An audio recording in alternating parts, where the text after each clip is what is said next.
Hello, hello. It's Wednesday night, which means it is time for Women, Words and Wine. I'm Suzi Dafnis.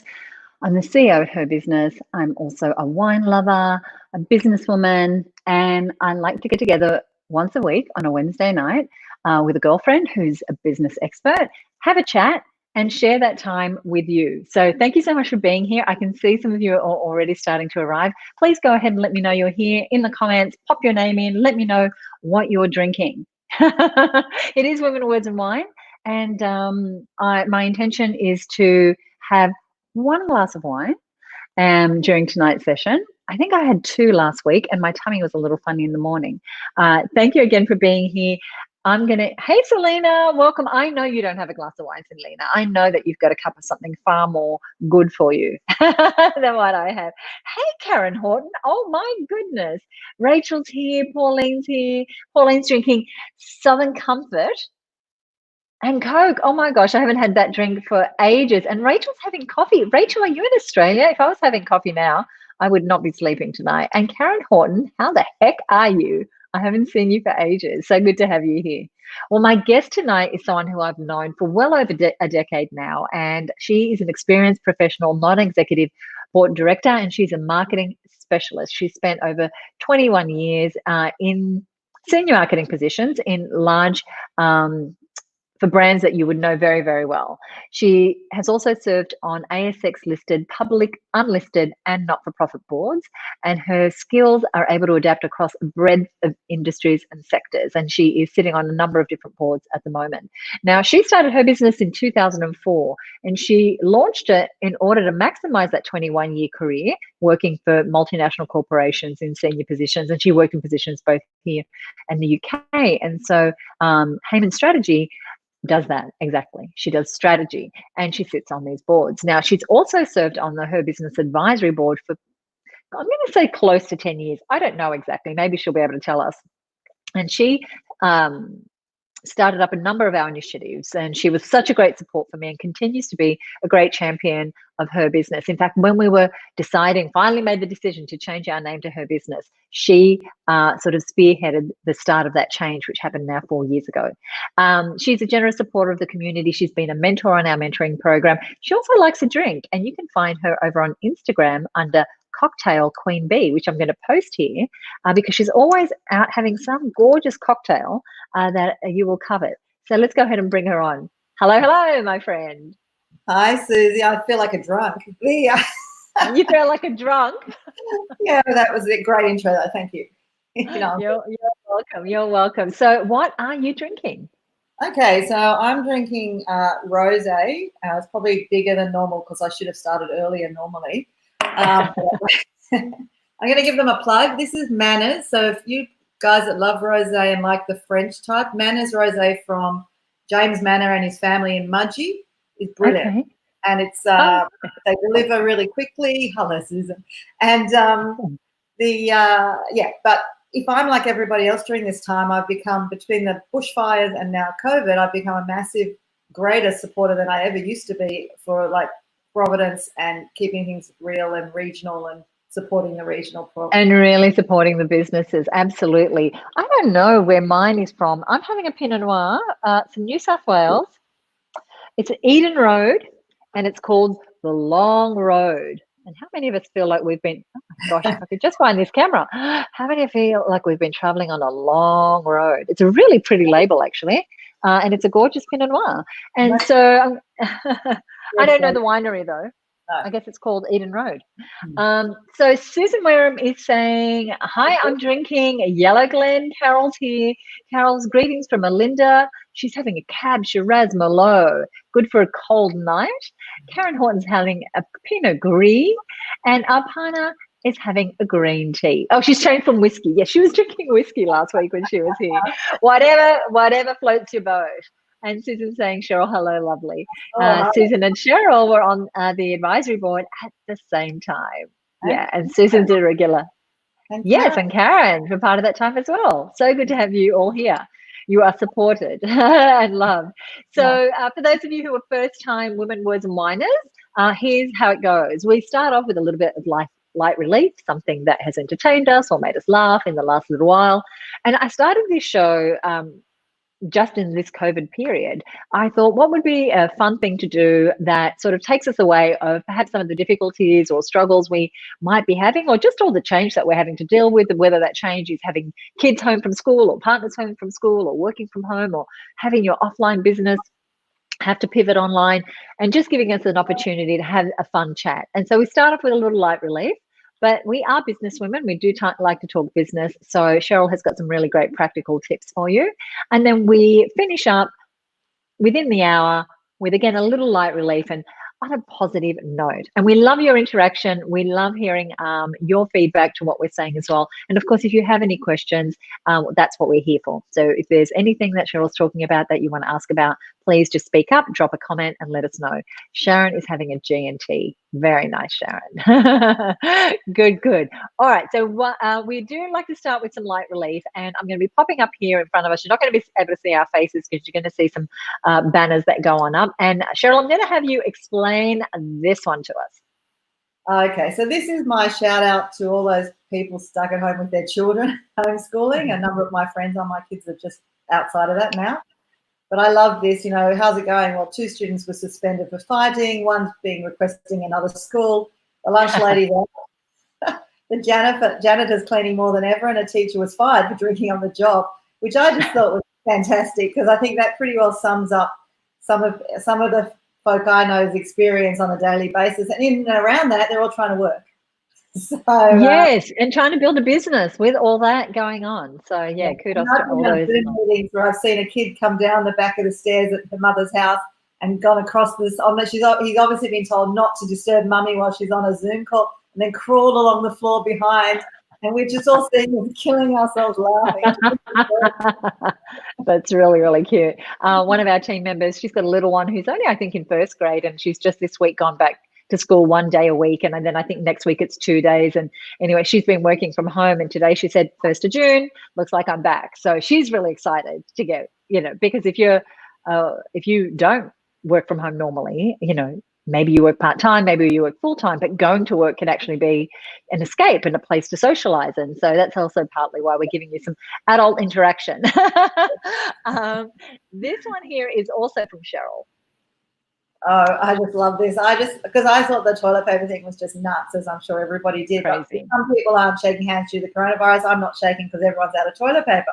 So it's probably a little politically incorrect. I mean, I just thought, when I saw this originally, it made me laugh. We came up quite early in the scheme of COVID, and it was how much craziness, really. I was talking to someone in the US last week, and he said to me, did you have the toilet paper thing in your country? I went, honey, we started the toilet paper craze here in Australia. He said, well, thank you. He said, because we are still out of toilet paper. Luckily, we do not have that issue anymore. Certainly not in our neighborhood. I mean, they talk about herd immunity, but I don't know. That was herd nuts. So honestly. Yeah, it was, I didn't know what to say, but, you know, you still can't help a little bit going, well, I better check that I've got some. And we've got a couple of bathrooms, and they're always really well stocked. So we were never really in danger, but, you know. It strangely made you also go, maybe I should get toilet paper. Yeah, even though I've got, 25 rolls in there. Now, this one here, we've had to bleep out a word. This is very, very funny. I think this for me, because with 2 kids and my kids are a bit older, but, everybody's everyone's craving to go out, and, the policing the whole, no, you're not going anywhere. And if you drive anywhere, you might get balked. Who doesn't love a yellow brick road? And I think we thought 2020 was going to be the yellow brick road for a lot of us, and it's kind of taken a sharp right. It sure has. And I mean, even as far as travel, we were talking just the other day, and, both of us, Cheryl and I, would have had at least 1 or 2 trips right around this time, right up until now. And I know your mid-year vacation's been shifted, and so has ours. But not only that, just even business travel, just, not being able to do any of that. So we're not off to see the wizard at all. So a couple that I found, now some of us will remember, there was an ad. It was a TV advertisement. Let me know if you're listening and watching, and if you know what this reference is. So she says, not happy, Wuhan. Does anyone remember this? Yeah. Let me know in the comments if you remember. Hey Amanda, welcome, welcome, welcome. Glad you could make it. So there was a Yellow Pages ad, and the woman was at the window, and she was yelling out, "Not happy jam," because the wrong ad had been placed. But it was so popular that it entered our vernacular, and as a catchphrase for expressing a feeling of discontent is what it said when I looked that up. And yeah, and see, you guys are saying it, not happy jam. Karen remembers it. And so I thought this was very, very funny, because I still use that term now, if you know, and just kind of automatically I'll say, "Oh, not happy Jan." And if you had told me that was a reference from the year 2000, holy moly, that's 20 years ago. And the other one I had, I don't know if you're going to be able to see this, but it's from Marketoonist, he's a great comic strip writer. And the squares say, "Being resilient requires change. We have to try new things, learn new skills, get out of our comfort zone. We can't be afraid to fail at first." And he's doing a home job of a haircut on a friend. And I hope you have not had to be that person that had the family haircut. I did see someone the other day who had the family haircut, and he was very frustrated. He could not wait to get to a real hairdresser. It was someone in the US, because of course here in Australia we've been able to get along and go. But yeah, I hope that wasn't you. Prue says, "Made it. Had my gold turtle Margaret River Chardonnay to wash down a very unelegant sausages, chips, and veggies." That sounds awesome. I had a little bit of soup before we started, but I would be up for some sausages, chips, and veggies. I know you're. Have you had some dinner, Cheryl? Oh, me? No, I was snacking just beforehand, just to get something in my tummy before, but not officially, no. But I'm home alone Not tonight. officially. Fabulous. So I'll get something afterwards.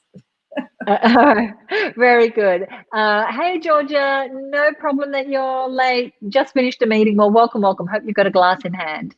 Great. And Susan remembers the Not Happy Jan as well. So I'm going to hand over to Cheryl, who, as I said, she's a marketing specialist. She's held very senior positions in all sorts of marketing businesses. But I'm actually not sure if her tip is around marketing or what it's about. So why don't you take it away? Okay, thanks. This was tough. I mean, in and amongst, I'm sure everybody's like I am, doing loads of, not just working from home, but learning from home. So I had to think about it in the context of, my background and what might interest you. And I think probably what a lot of people are struggling with right now is, how do I get my customers to either stay sticky with me or to convert? Because there's a lot of uncertainty financially for people, or even just generally their future is uncertain for a lot of people. And I think there was a 2020 we all thought was going to be a fantastic year. I know I did. And also I was thinking about, what if your demand for your product or service has gone or diminished even? How do you connect when you've got nothing left to sell? So I guess it comes down to the word that's being bandied around a lot at the moment. It's not new, of course, which is the concept of connecting. And how do you connect in a landscape that's really different? I listened to a talk today, actually, and there was in marketing, and those are differentiation and distinctiveness, and they are different. So one of the things I would say to people is have a think about how you're differentiating yourself. And in that case, what you're looking to do is stand out from your competition. But building a distinctiveness is also a challenge. And when you haven't got anything to sell, as may be the case currently, or it imprints you into your customers' brains and memories, even if you're not actually flogging them anything at this point in time. So it's a challenge and a shout out to say it's time to think broader about your business and your brand than just what you sell, whether it's a product or service, and use things that are distinctive about yourself to stand forward from the pack, so that when you come out of this crisis, you've got this strong brand, and then when you put the right hook where you're trying to sell something, you've got that to build from. I thought a bit about also, what are some engagement tactics, and none of these are new news, but things to think about for you would be, maybe you can consider, some giveaways or some contests. Think about blogs. So if you can't sell a thing, maybe you can sell advice or tips or tricks or somebody else's content to help build out your business and your brand. Now, people are struggling. One of my boards is a theatre company. So we were shut down, obviously, straight up, and we were probably one of the last to reopen in the arts. And the discussion we had today was, our marketing has always been about promoting our performances, but we have no performances right now. We can't have a normal audience in our venue, which is a beautiful venue. So we were discussing the fact that you need to build out your brand asset and think about what's at the core of the business and what else can we be messaging to all our patrons and potential patrons when we're not flogging product. And it requires a pivot in thinking, because theatre companies have pretty well always just marketed their performances or events. So if you're in a business that is usually live and can't be live, or if you're selling a product that demand has diminished for, and I saw stats today in a different talk that Deloitte's ran that consumer products are way down, and in the harshest reality it'll be mid next year before they recover. You need to think about what you can do in and around your business. So I would just encourage everybody, I think, to think about, I don't want to use the word pivot because everyone's using it, but just think about how you can, embrace this jolt in your business and do something else with it without getting despairing about the fact that, oh gosh, what I used to do doesn't really have as much charisma or engagement currently, because there is always a way. So I guess that's kind of where I've been thinking a lot, particularly in the last 48 hours. I love that. And I love that distinction. I'm not sure I fully get it between being distinctive and differentiating. And so am I the only one that just needs to hear that again? So tell me just again the difference between the two. So differentiation, it's relative. So differentiate is, how am I better than someone else? How am I more memorable than someone else? And usually in the world of marketing, we talk about positioning, and positioning is usually built about how am I different. There's a second D, which is distinctiveness, and distinctiveness is about how do I stand forward with me as me. So they talk about brand codes. What are things that imprint you in my mind? So, some old-fashioned, well-known examples might be, often it's a logo, it could be packaging, it could be color. So, the Tiffany blue box, right? The Coke bottle, the Hermes, you see the porcelain, the brown and the whatever, that's Hermes, the Moet, logo. Those kind of things are part of imprinting yourself on someone's brand, and that's how you become distinctive. And I think those brand codes give you a chance during this tough time to think about what other things can I be doing to build those out while I'm not selling X product or service, right? So it is a chance to reshape your business in a broader sense. Some of our members have been doing amazing work to, again, I know the word connection is used a lot. We use it a lot as kind of one of our core values is connection. But they've been using a time where perhaps, I can't sell swimwear because people have got nowhere to wear it. But what I can do is build the community and talk about being more confident in your swimwear, and about body confidence and connecting with other women, and just finding a way that when I can go ahead and buy swimsuit again, I remember you because you talked to me about my body and my body confidence, and you helped me connect, and you brought me education. Sorry, I was thinking, and you could also go further and go, okay, maybe during this time I'm going to blog about the best beaches in the world. So that's similar. So I'm going to build my brand out by becoming or something like that. So I think someone asked a question about how do you apply that, Karen, in a service business? So yes, I know I get it's hard. So you're an accountant. So if you're running an accounting service, and it's tough, although I understood professional services were doing quite well in certain areas. But you might, again, think about how do I become an advisor of sorts without becoming the official financial advisor, but what could I advise on that might be interesting to my customers? So I understand from their point of view where their pain points are.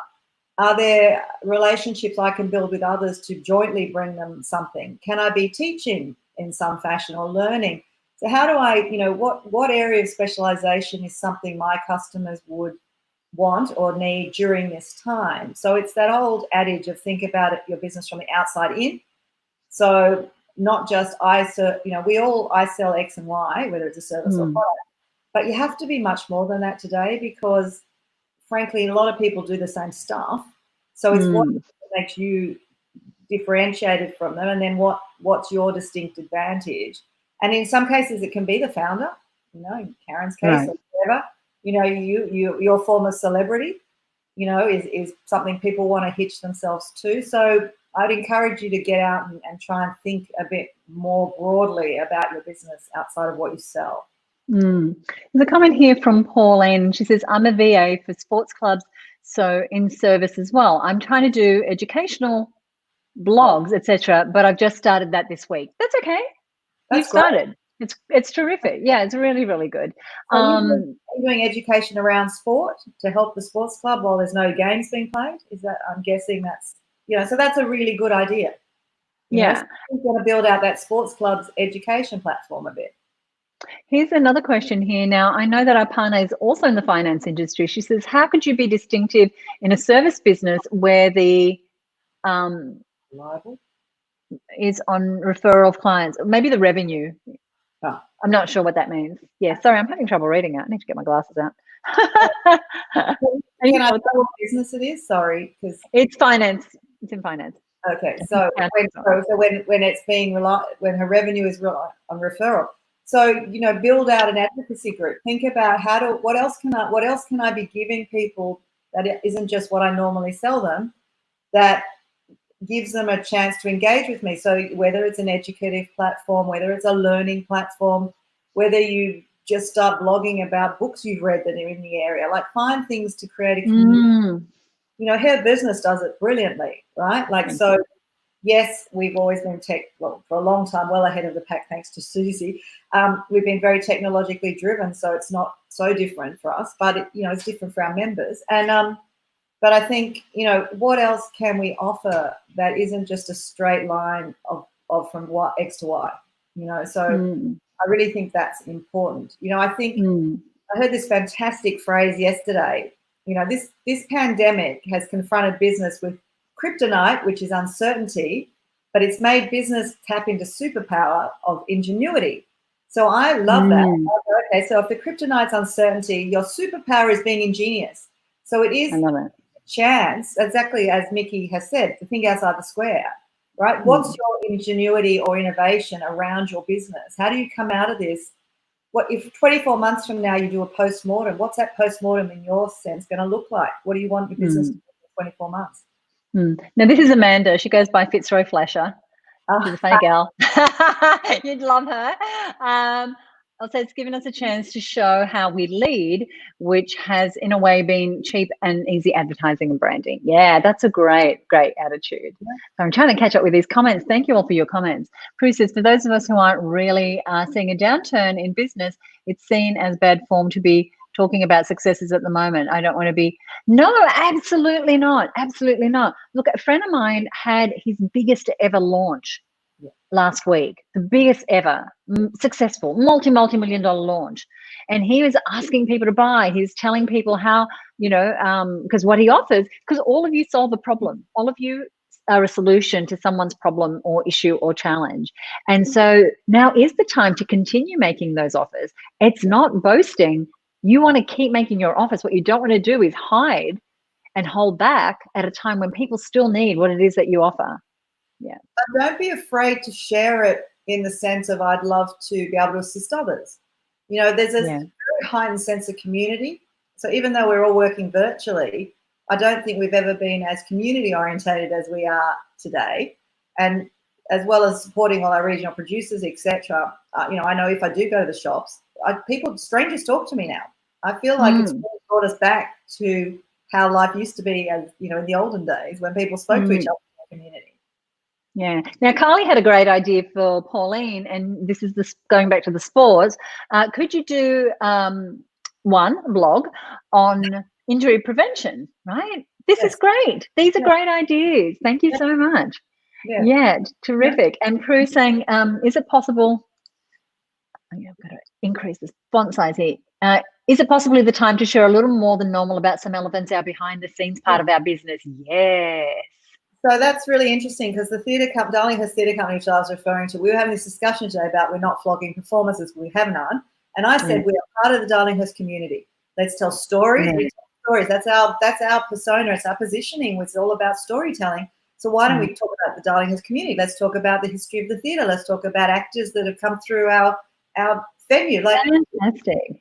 That's something our patrons might be interested in. Either way, it gives us something to talk about, but it's a real mentality change for people in the arts. But I think it applies to any and every business. Absolutely. I love those ideas. Yeah. So good, Cheryl. And Kyle, this is another idea for you, Pauline. Could you get your physios to write up something? Yeah, this is a great way to bring your team members to the fore and, you know, make them part of the brand. And that's a little bit of that behind the scenes that Prue was talking about. It's like, here's our physio and here's what our physio, he or she, you know, recommends. And this is going to prepare you for when we're back at training to be in even better position, you know, to play well. Yep. Great. Love it, love it, love it. Keep the questions coming. I don't know. PJ and Nikki are having a conversation. It must be a private one. Zarafina, Zara, gorgeous girl. How are you? I have not seen you for ages. She's a very talented artist, videographer, musician. And she says, my local professional football club put on a webinar session about mental health in adversity. That is fantastic. It's not necessarily a straight line, right? You've No. really thought about that, and I do think that applies to any and every business. You just got to think a bit broader. I love that. I love that. One of the things we did a call out for some of our members to share a 10-minute video. I've got these videos to review at the moment on their area of expertise, something that would be useful for other businesswomen. Now, some of those things are going to be about mindset. They're going to be about meditating. They might be about how to stretch at your desk because you're sitting all day. They're not how to write a business plan, how to do your marketing or social media strategy, but it is about things that are going to support people right now. And I think that the more that we can expose that part of ourselves to our customers, they get to see that we're real people, and that we're more well-rounded than perhaps the one note that we usually might be going out to them with our messaging, like the theatre company that just talks about its performances, and Pauline says mental health is something big in the sporting clubs at the moment. I can connect with some of them to collaborate. Awesome. Exactly. Hasn't that been worth the price of admission tonight, Pauline? We're creating our own community here through her business in 40 minutes or whatever it is. Yeah. And Amanda says, actually, my question would be, how do you navigate the reality of global tragedy with opportunity and reaching out? That's a good question. Yeah, look, oh my gosh, that's a very big philosophical question. But I would think, it's funny, again, I was listening to I don't know if you listened to the NPR series called How I Built This. I have not. I've heard it's excellent. It's absolutely brilliant. Anyway, I was listening to one the other day, and, when you're thinking about stuff and it just comes in your way. Anyway, the guys that started a business called Sweet Greens, they talked, the guy that was running it, Guy Raz, was saying, COVID, the coronavirus started, and it's been a spectrum from anxiety to hope. And out of hope came possibility. So turning the anxious into the possibility is, I think, still really legitimate. So to that question, I think if you can, it's how you pitch it. And, you don't want to sound like a smart aleck, but if you can be providing well thought out, empathic, interesting, insightful advice that's been born out of success, then I don't think that's humiliating or, grandstanding on your part against somebody. I think people would welcome that because people are looking for optimism and possibility and purpose. And, even if it's not theirs at the moment, knowing there's some out there gives people something to kind of hope for and aspire to. And I think that's a very potent emotion. I haven't heard that podcast, but last week here on the show we had Jodie Rogers, and she does a lot of work with mental health in large corporates. And actually that was a pivot that she made. There's that word again. She usually teaches effectiveness, team development, but because these teams they're working from home, they're dealing with other things, they're having to come back to the office. She's been doing a lot of training on mental health, and she had one of those models, and it might be the same model that she referenced last week. And so if you weren't here last week with us, you can catch that if you look back on the Her Business page and you look in the videos, you'll be able to find last week's one. All right. Okay. Thank you. I have something that's a little bit different that I wanted to talk about today, but if you've got questions here, please go ahead and ask them. Firstly, Zarafina says, thank you for the shout out, Suzi. I've been working on virtual reality and we've been solving a lot of problems around testing, going back to old-fashioned paper plane models and making things work. I'm so excited. I haven't seen you. I used to see Zerafina quite a bit when I was traveling a lot more to Melbourne, but I haven't seen her for ages. Here's my thing. I've had two conversations in the last week that were upsetting, and yet I could totally connect with them. One was with a client, and she was about to do a new promotion. She was about to do something different in her business, and she was just doubting herself. She was asking a lot of questions of herself and of others, and she was just second guessing herself, and it felt like she was not on solid ground. And when I said to her, like, what is really going on? She said to me, it's just the fear of failing, and it's just about the unknown. And I said to her, I totally get it. I feel like that all the time. I don't want to fail. She said, really? She said, I would never have thought that you would feel those things. I'm like, I do. I definitely do. And I just had to remind her how amazing she was, the difference she was making to her customers, and how, I had her back. I totally believed in her, as did a lot of other people around her, and that she could take those next steps. And what she was doing was she was comparing her success to other people's success. And so what I want to talk about is this comparison game that we can fall into. Because only just a couple of days later, I had a conversation with a colleague. Now, she's a highly successful business owner. She's a best-selling author. She's got an audience of about 500,000 people. She's very successful. She kicks goal after goal. She is a badass. But the last few things she's tried, she hasn't quite hit the mark where she wanted. And so she was really down on herself and was comparing herself and her success to others. And she said to me, I've never ever been depressed in my life. And she said, but how I feel right now, she said, I feel so horrible. I think this is what depression feels like. And I had to sort of just be a good friend and just remind her that she is brilliant. She's done amazing things. She'll do amazing things again. And the things that she was counting as not successes were just where she was comparing her results with someone else's. But when she stopped to look at what her progress had been over the last 6 months, where she was 2 years ago and where she is now, she's kicking butt week after week after week. But she had brought herself down by comparing herself with others, which brings us to me. And I thought, well, I can totally relate to these women. And if you can relate to this, then go ahead and let me know. Because I have an amazing connection network. People like Cheryl, incredibly accomplished business owners. I'm connected with amazing entrepreneurs in the US in the mastermind I'm a part of. And even though I've had 20-something years of experience in business, I've grown multiple multi-million-dollar businesses, both in Australia and overseas. We've won awards. We've had lots of media. We've done some really good things. And I like to be around people who play a bigger game. So what happens is I get to see them have their big wins. And even though I'm happy for them and I can celebrate their wins, that doesn't mean that now and then I don't think, what's wrong with me? Why didn't I do that? Or why didn't I have a win that big? And I have to remind myself to sit back and reflect on where I was and what I have achieved, and look at my markers and look at my path that I'm on and the vision that I have for myself, and stay on track with that vision, because I can't compare myself with someone else. I have my own unique talents and strengths. And so I need to keep my eye on my vision and not only compare myself with myself. Am I a better person now? Am I more skilled? Am I more relevant? Do I have better products and services? Are our systems better? Is our team healthier? Is our marketing more effective? Is my life happier? Am I healthier? Do I feel fitter? Right? Whatever those things are that are measurements for me, I cannot compare myself to others. Otherwise, I will just end up in the fetal position with my thumb in my mouth, and that's not healthy for anyone.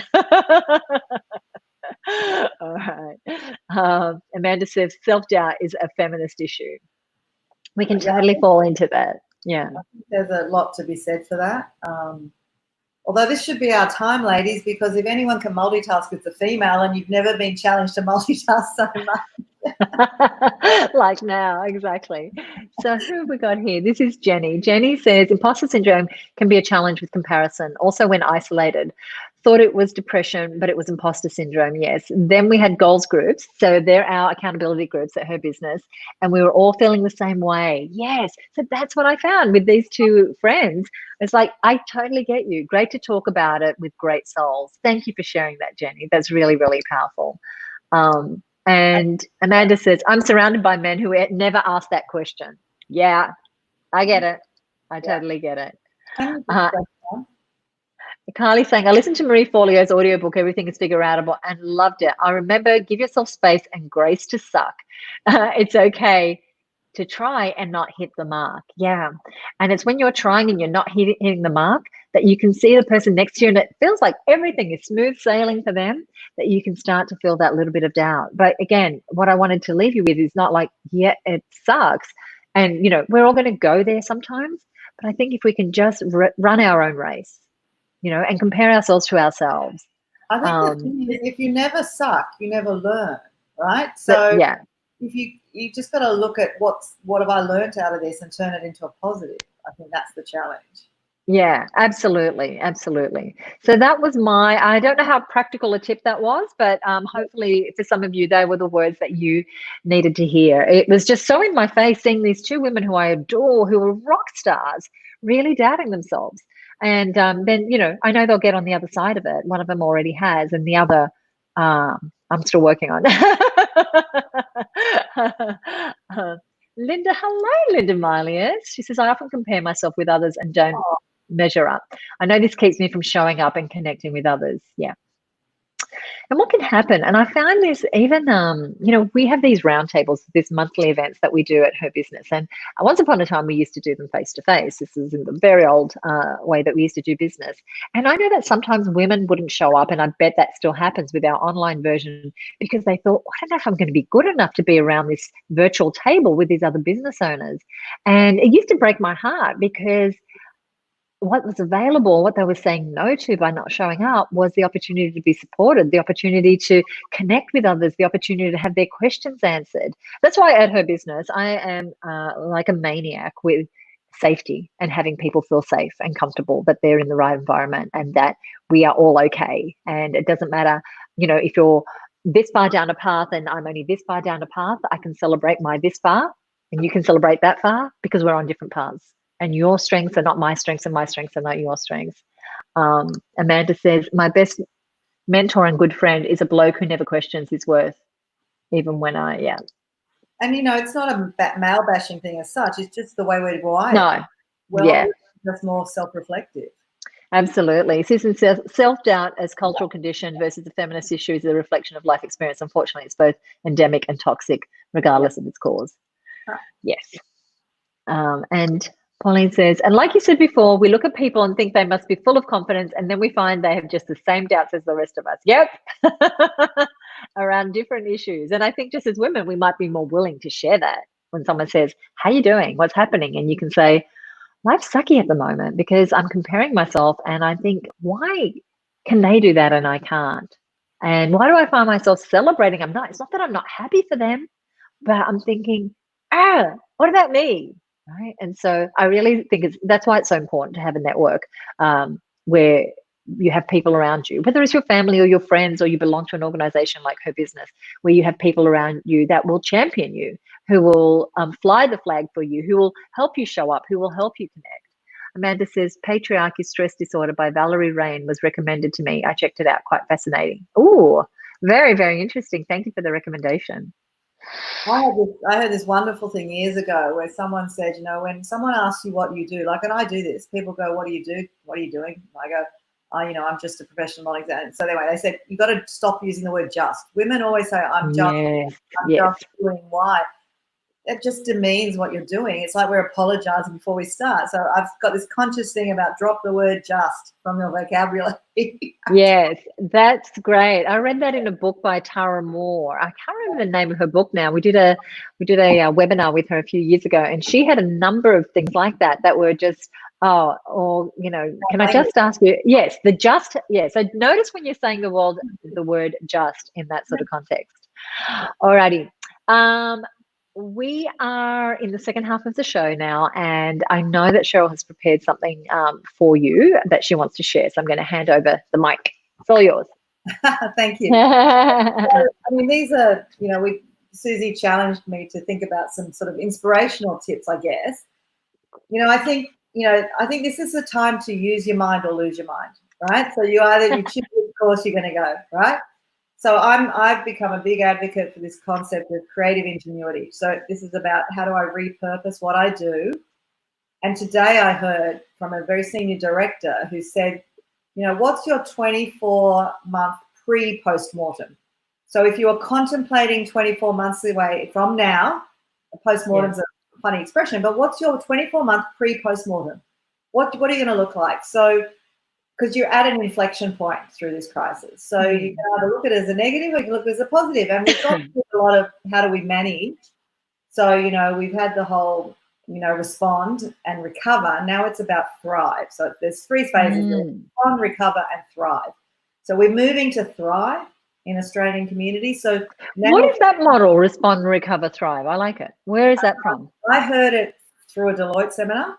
So all the big firms are doing seminars to do with all sorts of things. And they've been saying, those were the 3 phases. You needed to respond. You needed to just hold, we all went through JobKeeper and other things. So how do you recover? Yeah.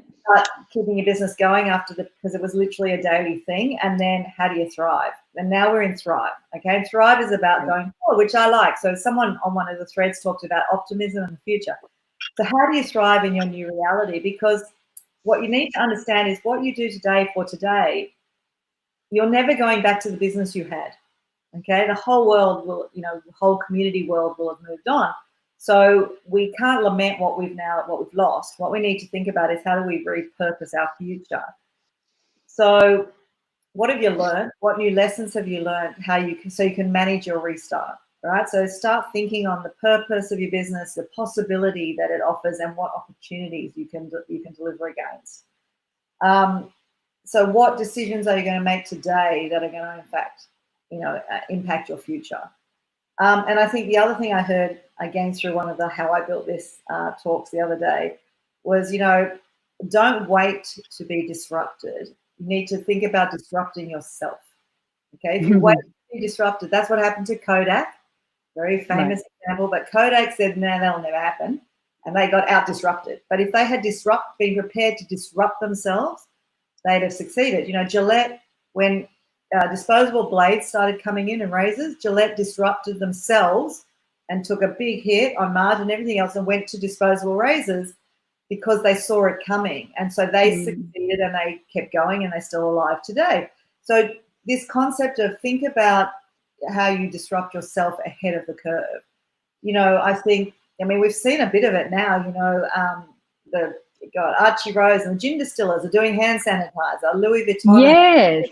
Globally, Louis Vuitton and Dior have repurposed their plants to be developing hand sanitizer. They're giving out for free in Europe to essentially. Really? I didn't know that. I knew about the distilleries. I didn't know that about Louis Vuitton. That's a global example. The restaurants, every one of our restaurants that we love is either doing meal kits, delivery from the curb, breakfast, takeaway coffee, or something.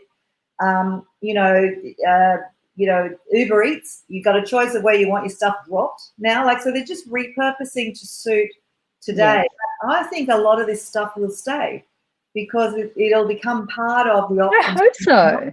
Yeah. So, I think it's quite an interesting time. So, they're all consumer kind of product examples. But, I heard this example about the reuse of drones because you couldn't disinfect things live. Drones were delivering indoors disinfectants to areas which drones were never allowed indoors before. So that became a new use for a product. In Wuhan, they used robots to solve that last mile issue with food delivery and supply delivery in Wuhan when they're at the worst of the crisis. So everybody's starting to think but some of this stuff will stay. Might not be used in the same way, but it will stay as part of that business. So I think for me, I'm inspired and excited by watching these businesses kind of change themselves. And I think any business owner needs to, big or small, no matter how big or small you are, needs to think about what more could I be doing to change or heighten or utilize the new customer experience. Absolutely. Mickey's saying some of the best ideas and directions come from disruption. That's absolutely it. And Pauline saying she hopes it stays this way. I think that, it's like when something is stretched, it never goes back to its original size. And I think each of us has been stretched, and so has our capacity as business owners. I mean, and just simple things like, as you said, when it comes to technology in our organization, we have been way ahead of the curve for a long, long time. And sometimes when you adopt things early, it actually takes quite a while for the population to catch up. But eventually things will have flipped over. For anyone who's in online learning, online training, online gyms, online meditation, online yoga, online healthcare, it's never going to go back. Even if some of those businesses go back to face-to-face, there's still that option. Consumers now know that this is an option for me. And if you don't offer that and the person down the road does, and that's more convenient for me, then maybe I'm going to do that. And so I think like our gym has been, we've been doing home gym. And they wrote to us the other day, and now just this week, they're able to take up to 10 people on outdoor boot camps. And so they're doing a series of classes. And I said, well, we don't know if we'll continue the Zoom calls. And I thought, I don't know, because I've gotten quite used to coming home and working out in my gym here and then not having to drive home from the gym because I'm here. And I quite like it. And while I like the social part of going to the gym, this is all really convenient. So if I want to do, and I don't want to get in the car and I don't want to fuss with it, I'd love to have that opportunity. And so it'll be interesting to see how it rolls out. I do think the people that are like, okay, we're back to normal, and they quit doing all those innovative things that they've just learned to do, I think they might be left in the dirt by people who are saying, oh, okay, here's a new way to do business. I think that's right. I think it's going to be, I think the online, say, gym exercising piece is going to stay as an option, because there are a lot of people who are very happy right now that they're not driving everywhere and losing all that money. I'm going to say I'm less lazy when I don't even have to get in the car and I only got to go 5 minutes to my studio for Pilates. Yes. I only have to put my mat out 5 minutes before in front of my laptop. I know. And Pauline, I feel like it's super flat. Yeah, right. So the online might mean, they may not do as many, they may not do 2 a day, but I hope they do it. And then they introduce things like on Sunday mornings, they do a stretch class. I think I might have told you guys who are regulars. And I would not get out of my house to go to the gym on a Sunday morning to do a stretch class. Right. But because it's here and I'm home and I can just put it on my, put it on my iPad, I do it. But they wouldn't get me coming into the studio on a Sunday morning. I don't want to do that. And let's face it, most of us are spending most of our time in gym gear of some description right now. So all those give me something. Give me a way to stretch. You realise you only need about 4 outfits in your life. And Kylie says, I love speaking to my doctor on the phone and doing exercise classes at home. Yeah, great. It's so much more flexible, says Jenny. Yeah, absolutely. And awesome. I was listening today on the radio. They said something about I think the use of bicycles has like doubled. So as well as for exercise, people absolutely right. People are just biking around because they don't want to be on public transport. Yeah. Bike sales, families are biking together. So bike sales. What was the other one? There was something else. The rescue pets are all being adopted because people are at home. Now, that's something I really hope doesn't get reversed. Hopefully they're now grounded into their families and loved and whatever. But a lot of the shelters, someone said to me, I was trying to find a rescue dog for my dad, and they had so few dogs because everyone's at home and adopting dogs. We were trying to buy chicks for our farm, which we have a farm, we have chickens. You cannot buy hens anywhere in Australia right now because everybody's decided they want and I think now they're selling them on Gumtree, so they've made an error, these people. Oh, really? So Amanda says, you people and your weird exercise speak. Trust me, I'm not like Suzi. I'm a sporadic. So thank you. They're really, really good thoughts. I love all that. And my little bit of inspiration was literally something that I came across just this afternoon. It's just a music clip. I'm going to put the link here for you when we finish up today. I want you to go watch it. It is a bunch of musicians from Jimmy Fallon's Tonight Show.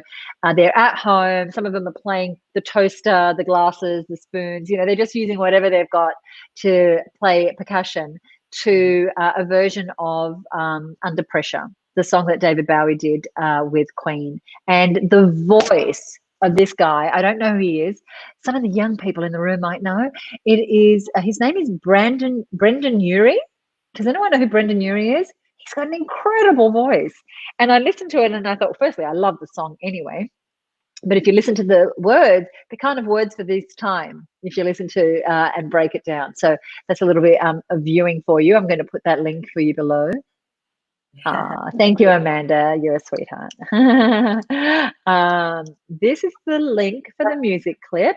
And what I'm also going to post for you here is, tell us about your Instagram account. Me? Yes, you. I've got a normal Instagram account where I put the usual photos that everyone does. But I love going out. Well, I used to love going out, as Susie knows. Although now when you could go, very loving being a sloth as well. And so I just started thinking, I'm sorry, I always took all these photos of cocktails. I was going to start an Instagram called the Cocktail Queen Bee, which my children thought was hilarious. My two daughters. And then what's really funny right now is some of their friends follow me. And, my 23-year-old sent me a post from one of her mates the other day saying, what's your mum doing now the cottage is shut? She can't come in for her lychee martini. And, I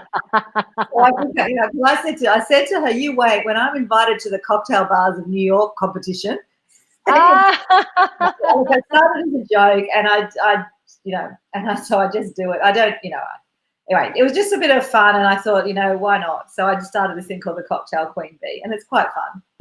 I love it. And why not do something for a little bit of fun? This show here started out, for a little bit of fun, and it's become one of my favorite things that I do each week is get the opportunity to talk to gorgeous people like you and be surrounded by women who are just, chiming in and we're having a conversation. I'm loving Susie, what the hell are you drinking? Aren't these glasses gorgeous? A friend gave me these for my birthday. Do not look at my terrible manicure. Look at my glass. Aren't they gorgeous? I'm actually just having a gin and soda, but in a very pretty glass. You moved from your Pinot Noir.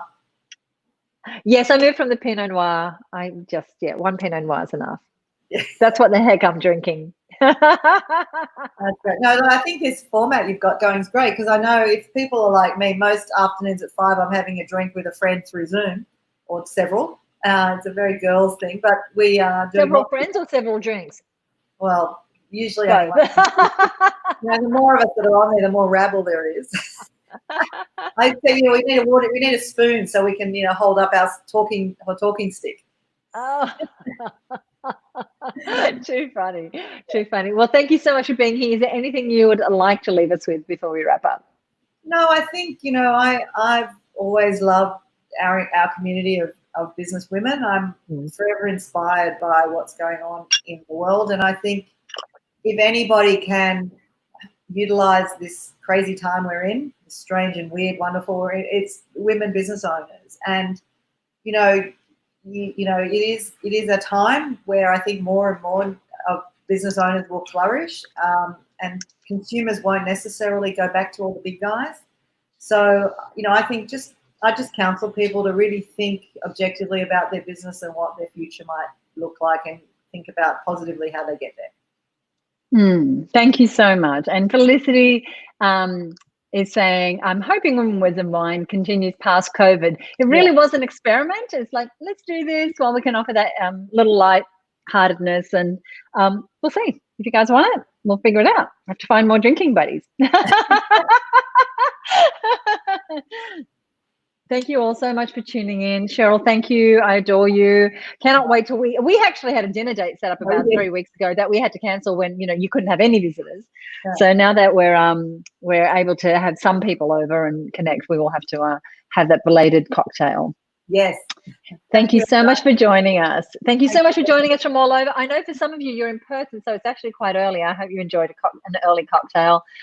Thank you, everybody. Thank you for joining us. I'll see you back here next week. Enjoy the rest of your night. Bye for now. Bye. Bye.